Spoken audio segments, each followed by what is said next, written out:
So, Sigh, welcome to the new studio. Here we are. How good is it? It's pretty cool, right? I like our new digs. So our podcast is called Underseasoned. Yep, under season. Take it with a grain of salt. The show's a bit of a mix of barbecue, some foodie stuff, tattoos, art, lots of laughs, bit of fun videos. You're going to watch two blokes fumble around the English language and try not to make dicks of ourselves, really. What are you wearing? I'm wearing a fresh white T-shirt from the butcher shop.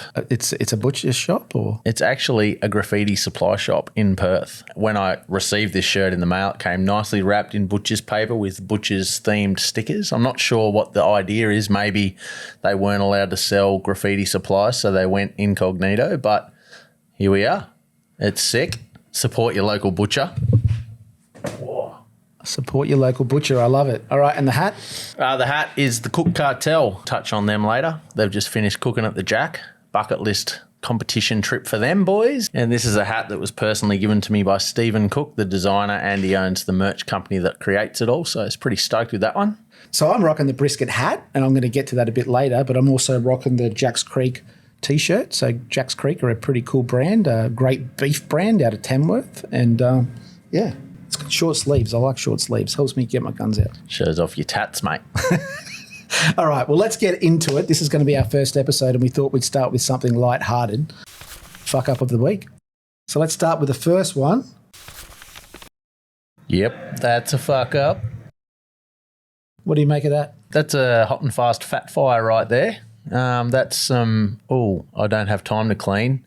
That's a busy pitmaster. It is. It is. So it's actually by a pitmaster called Boomer. Now, Boomer's pretty well known in Australia. It's pretty harsh calling it a fuck up. Everyone's had if you're in barbecue, you've had a fat fire, right? He says it's totally under control, right? He says this is how quickly things can happen with fat, fire, and a little oxygen.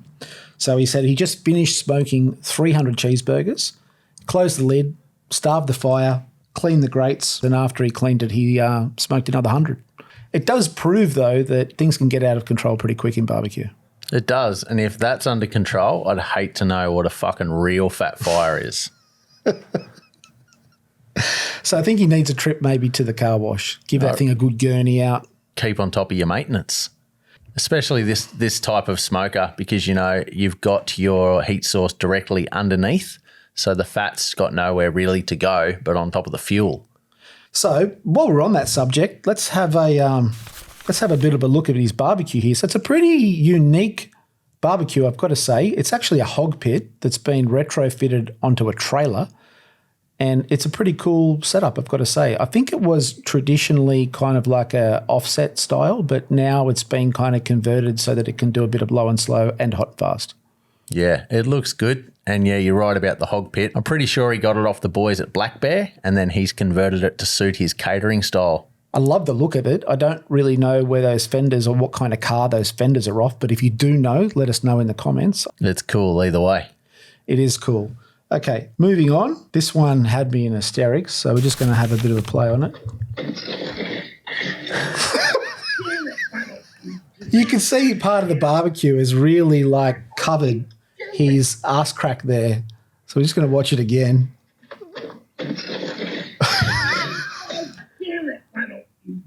I bet you he still blamed the dog for that. He probably did still blame the dog. I like the comment that was left by somebody on this, and it was like it looked like the barbecue had turned into a Pac-Man and ate him. Here we go. And nom, nom, nom. He's lucky that barbecue wasn't alight. Yeah, that's it. That's the main case in question here, isn't it? And he wasn't getting up in a hurry, was he? No. It wasn't his fault, though. It would have been someone else. I admire his very simple backyard, and he's still committed to the cause. Whatever small porch he had, he took it up with the barbecue. That's priorities right there. Priorities. All right, let's move on to the dishes of the week. Oh, stop it. In Australia, we call them sausages. I think in the States they call them links. This is by Bill Dumas. He's called the Sausage Sensei. And with a sausage like that, holy crap, that's a good looking sausage. That is amazing. You can almost taste it just by the look of the texture of that thing when you pop it open. It's just going to be amazing. So what's even more special about it is it's actually an Australian theme sausage. It's called the Aussie Lamb Roast Sausage, and it's 100% Dorper lamb, seasoned to perfection, with aromatic spices, some roasted potatoes, carrots, and onions. It's a Aussie Sunday lamb roast in a tube. It's a mic drop moment for me. I think he's going to, when he pops over to Australia next year, everyone's going to be like, oh, that's right. This guy's the boss. Yes, so he's probably what we call the sausage boss, the sausage sensei. He's going to be out in Australia at Sydney Meatstock. So he's going to be there cooking at Fire Kitchen. That's a bit of knowledge right there. Yeah, so looking forward to seeing him. But we've been chatting for a long time, and he's traveling the world teaching people how to make sausages and links, and that's his thing. And with a photo like that, you can see why he's at the top of his game. That's a bucket list masterclass right there, I would imagine. Yeah, if you want to up your sausage game and he's got a class on, get to it. Next. Oh, here we go. This looks spectacular. I sent you this one last night with I think I just attached the word nom. Nom. So at first I thought it was a steak, right? And I was trying to figure out how you perfectly cut a cross section like that against the grain and then cut it the opposite way with the grain to create those perfect lines.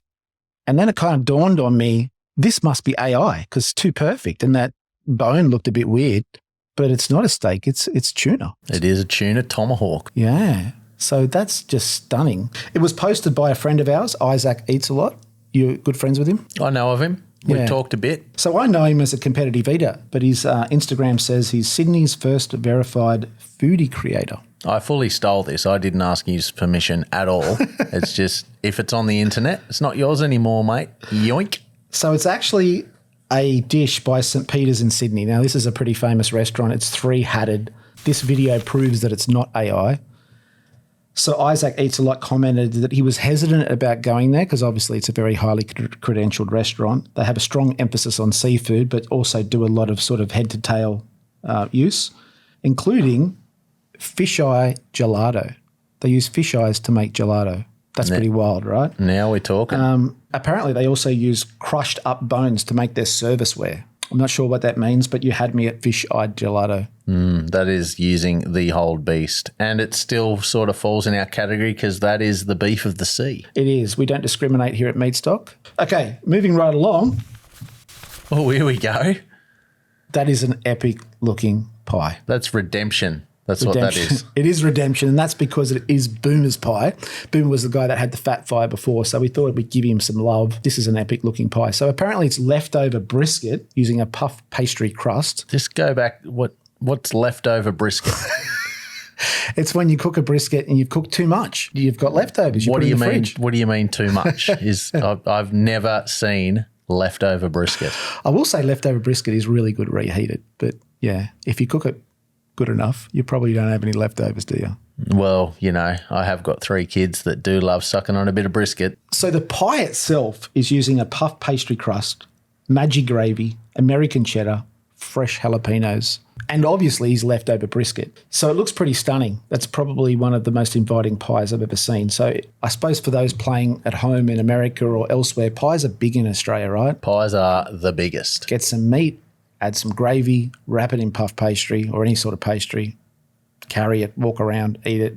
But this is next level. Yeah, let it cool down though because you'll burn your mouth and fuck your weekend. So do you know how he got that cross-section so perfect? No idea. I would squash that thing with a knife. So me too. If I tried to cut that with a knife, I would squish it. How he did this so well, he actually answered it in one of his comments on Reddit and said his simple trick is to use scissors for the top crust and then you can use the knife for the rest. But that's how he gets that cross-section so perfect. That's good advice. If you ever want to cut your pie in half for a photo, I mean, I don't cut pies in half. I just smash them. And sometimes I just drop them. So all in all, this is a killer pie, one of the best I've ever seen. I think brisket and meat pies is something you're going to see a lot more of in the future. All right, moving on to news. As we talk, the Jack has just wrapped up. Now, the Jack is the most prestigious barbecue competition in the world. I think arguably the most prestigious. And it's just wrapped up. It's an amazing event. I had the opportunity of going there with Tuffy a couple of years ago and we filmed a video at the Jack. If you jump on YouTube and type in Tuffy Stone, you'll be able to watch it. But it's a very unique event. Distillery, the town of Lynchburg, it is kind of quite surreal. Isn't Lynchburg a dry county? And Lynchburg is a dry county. So for those that don't know at home, that means you can't drink in public. So, hey, we've got this awesome whiskey factory. We make the best American whiskey right here. But no, You can't have any. Well, you can. I think you can drink it inside, but you just can't walk outside with it. Or you can drink it within the licensed premises. You can't take an open drink into a public space. So you're allowed to drink in your confines of your home or at an establishment, but you're not allowed to walk around with it. So there is a bit of a famous story of one pitmaster, and I don't even know who he was, but he, I think he was warned to put his drinks away, and he didn't, and I think he spent the night in the lockup. So imagine going all the way to Lynchburg, Tennessee to compete at the Jack, most prestigious barbecue competition in the world, and you wake up in the slammer. Do you reckon they let him prep his parsley in the clink? He might have been just sitting there waiting for morning to come, getting his parsley boxes right, sobering up. Trying to at least be constructive with the time he's been locked away for. That's right. So let's look at the results. I've got to say, I don't know a lot about Scuffletown Smokers, but congratulations to them. Obviously, they're the winners. Janky Leg, I know, is a very accomplished barbecue team. From teams we know, LC Barbecue, they won the Australian World Barbecue Championships at the ranch, at the Full Throttle Ranch, a very accomplished barbecue team. And our good friends Loot and Booty. So, Sterling Smith from Loot and Booty. He's part of the barbecue family down here in Australia. He's been over here for several competitions and he isn't afraid to share his secrets. There's no gatekeeping there. He's a lovely chap. Yeah, and he's done a lot to really lift the standard of barbecue in Australia. So one thing that really did catch my eye, you don't see this a lot in competition barbecue, and that's where top teams actually post photos of what they handed in. So this is LC's hand-ins for the Jack. Got him 7th. Yeah, that looks great. And on the topic of people not showing what they do, this just shows how confident these guys are with their process and their ability. So it's like, yeah, we're going to show you how you do it, but fucking good luck trying to produce what we do. I've got to say the colour palette has been perfected. It's very similar. When you see them all together like that, it's all very similar. But obviously the judges don't see it like that. The judges judge each category individually. But a stunning looking boxes and just a bit of a close-up of the brisket box. Look at the smoke ring. Those things apparently don't matter, but I think they do. They definitely do. The shine, the glisten. You eat with your eyes. You eat with your eyes, and I really feel like just looking at that box before you've even tasted it, I wouldn't say your mind's made up, but you've got a pretty good indication of what you're about to eat if the pitmaster has put in that much effort to making it look that good. And if anyone says that kale doesn't have a place in barbecue, there's your proof right there. I hate parsley. Kale's the go. Okay, let's get on to the Aussies. It's always a challenge for international teams to get on a 15-hour flight or 14-hour flight and go to the other side of the world without all their normal gear and equipment and just travelling out of a suitcase and whatever they can borrow. But congratulations to Daniel Barrett. He's one of the top teams in Australia and he came 17th. That's spectacular. And also congratulations to Lucas from the Jacks Creek barbecue team. He came 3rd place in home cook. Ah, nice one. So I don't know what home cook kind of category is, but he got himself a barrel head, so well done to him. And the Cook Cartel from New Zealand who competed, congratulations to them too, also travelling a fairly hectic distance to get to this competition. Oh, you certainly are. You know, you've got to try and absorb everything that's happening around you. Like, yes, you're there. It's going to be the best thing you've ever experienced.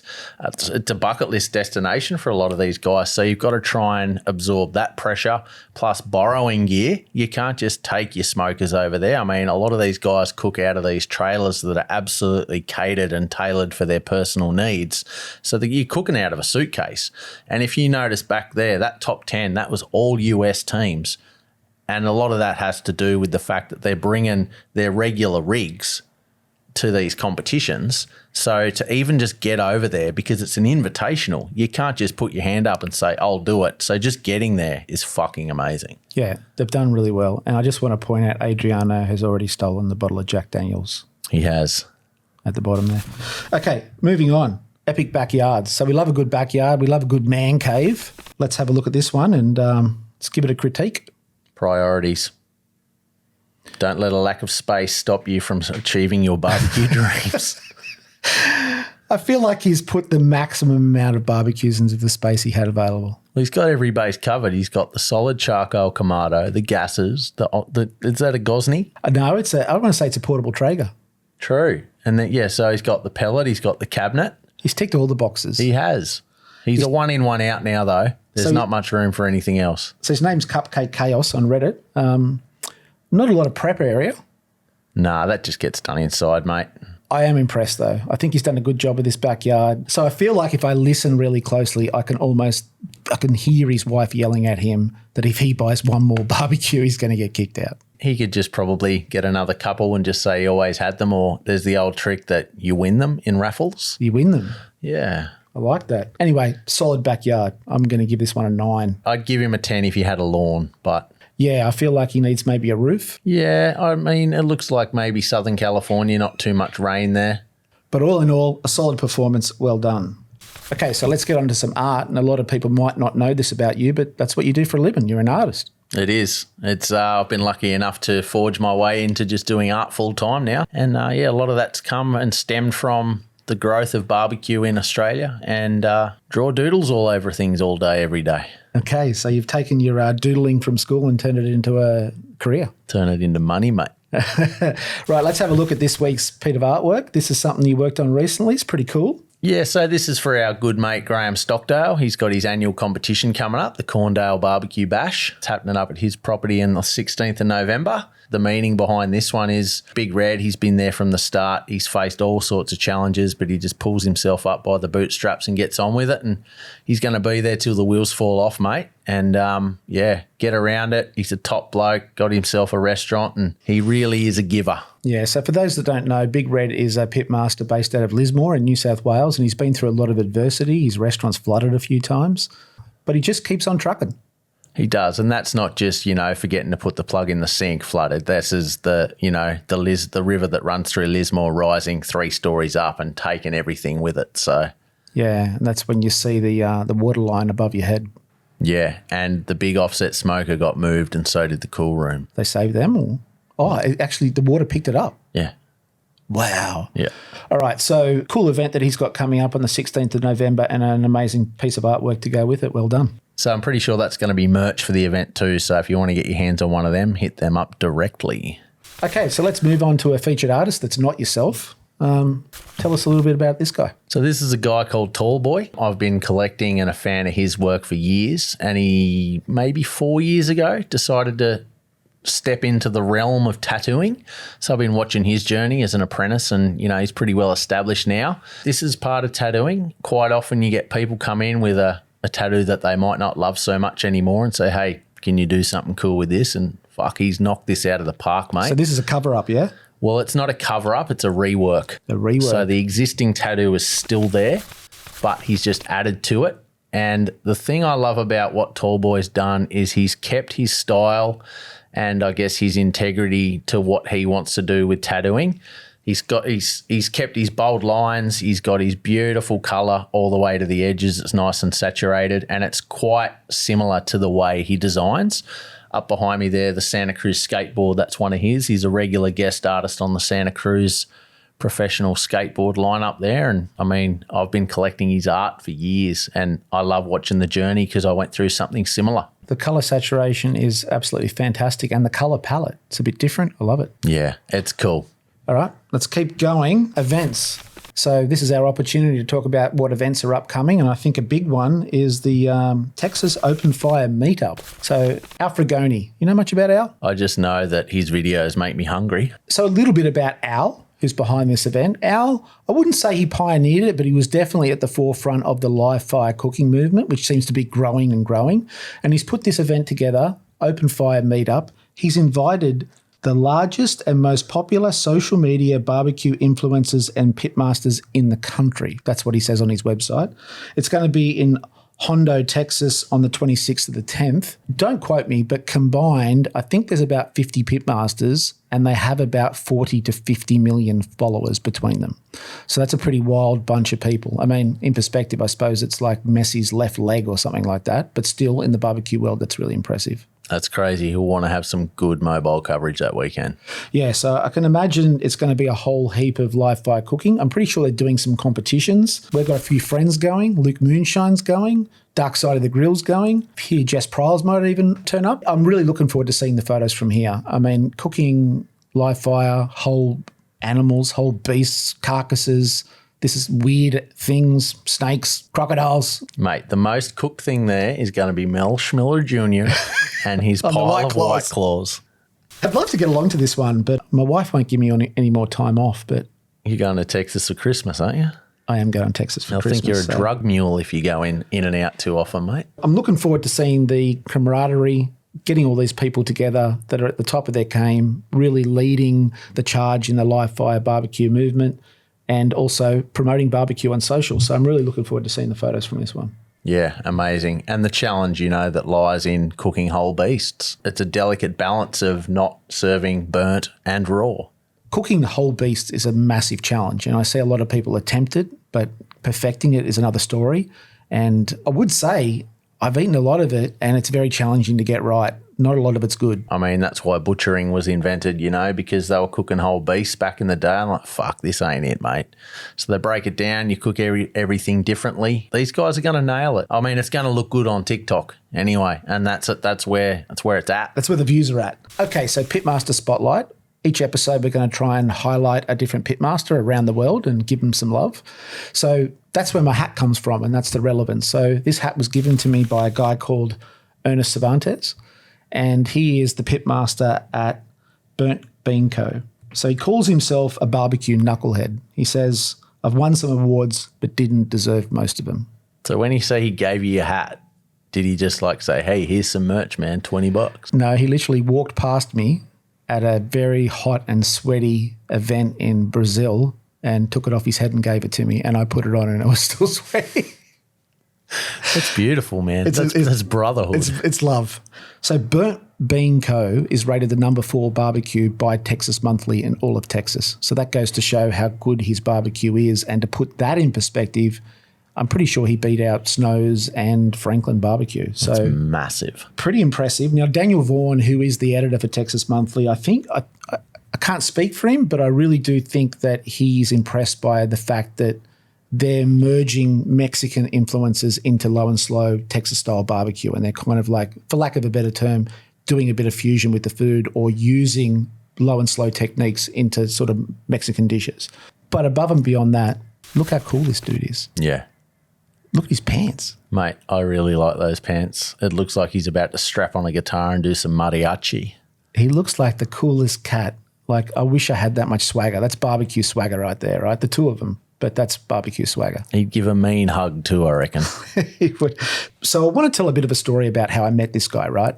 I met him at the World Food Championships. Now, if you've ever been to a big barbecue competition, for the most part, it's really hard to get any engagement between people. But so when we were there, we walked around, we tried to make friends with people, and to be honest, it was difficult. And Ernest and a friend of his, Fred Robles from Rio Valley Meats, the two of them were the most nicest, humble, share anything, any information we wanted, they were happy to share. And they were just lovely people. They were really great. And they didn't know us from a bar of soap. And we left that event. And the next time I ran into him was at Churrascada. So Churrascada, if you don't know, is one of the best barbecue festivals in the world. I think we did a video on it at one stage and called it the best barbecue festival in the world. So he was there. That's where I got this hat. This was the dish he cooked at that event. It was a beef cheek taco. It was pretty good. The poor bugger, they gave him these really, really tiny beef cheeks. That's all he had to work with. But he sat there for hours slaving away, trying to cut as much meat off him as he could. But the dish was still fantastic. Very talented person, talented pitmaster.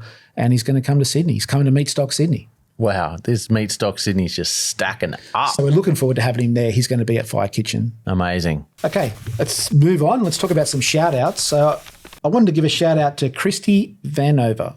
She's from Girls Can Grill.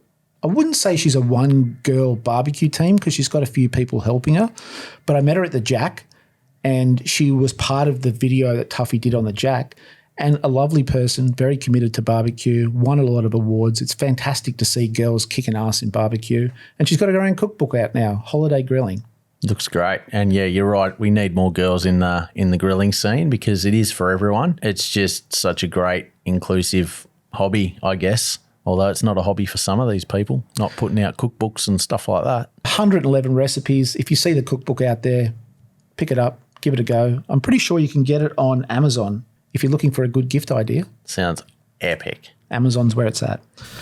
Okay, today's menu. So a big part of what we're going to do each episode is to try and cook something, right? We've got the Traeger out there, which is my go-to. We've got a Primo. We've got a flat top grill, but you've done something different. You've used Chef Mike. I have used Chef Mike, the old microwave out the back. It's not a dish at all. This is a little hack. If you've got your rubs sitting at home and you want to sort of get into the nitty gritty of how well they taste, what they work with, chuck them on some triple butter popcorn, because we can't all just sit there and pull out a rack of ribs and season them up and see how the rub goes. But, you know, it is just a great, easy way to spice up some popcorn. And, I mean, popcorn's just air. 3 minutes in the microwave. This is the recipe. Give or take. You want to sort of sit there and give it a bit of a listen to, because if those kernels stop popping, it means that it's done, and you can overcook it, you'll burn it, you'll get a boomer fat fire, and you'll fuck your popcorn, basically. All right, so once the popcorn's done, into a bowl.